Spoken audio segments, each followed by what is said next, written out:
محترم مولوی صاحب پوښتنه کړې د مزارعات دهقانۍ باره کې چې په دهقانۍ مزارعات کې چې کوم تاوان نقصان راځي دا پچا ده. اصل کې مولوی صاحب محترم قانون خو مزارعات کې دا ده چې ځمکه د یو کس ده او بیا دا کارل محنت کول د دهقان وي، نو هغه دهقاني و صورت ده، جواز جایز صورتونه شته او عدم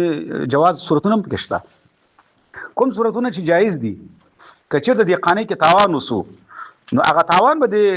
کم د عقد موافق وي. عقد چې اول سوی ده تاوان به پچاوي اول نوای زمکه د ما دا کری به ته تاوان ورسره معلومي چې تاوان به پچای نو دا تاوان به د عقد موافق وي. نو کچې د سراغلې وي چې تاوان بنیم پنیمه باندې وي لکه اکثره ځای کې داسي وي زمکه د یو چا ده محنت د بل کس ده تخم سره د دهقان وي نو ته ګټه تاوان څه ده هغه بیا پنیم باندې وي ګټه هم پنیمه باندې وي نو دلته بیا دا تاوان پنیمه باندې وي. او کچې ته دلته دغه دهقان والا د غلطي کړې وي غفلت کړې وي سستیا کړې وي دا تاوان د لاس نه سوی وي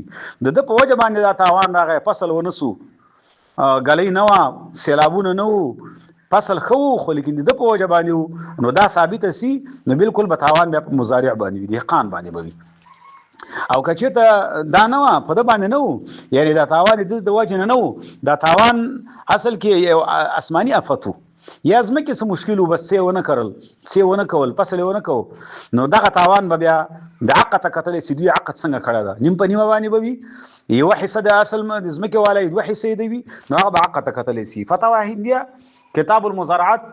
الباب الرابع څلورم جلد صفحه 303 شکلی کې وان تعذر زرع بآفه ظاهره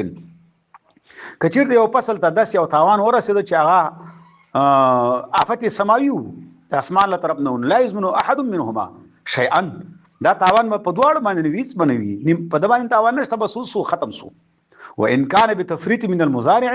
کچیر د مزارع طرف نه تفریطو دا تعدای دل طرف ته وا نو زمينه بیا به زمين وي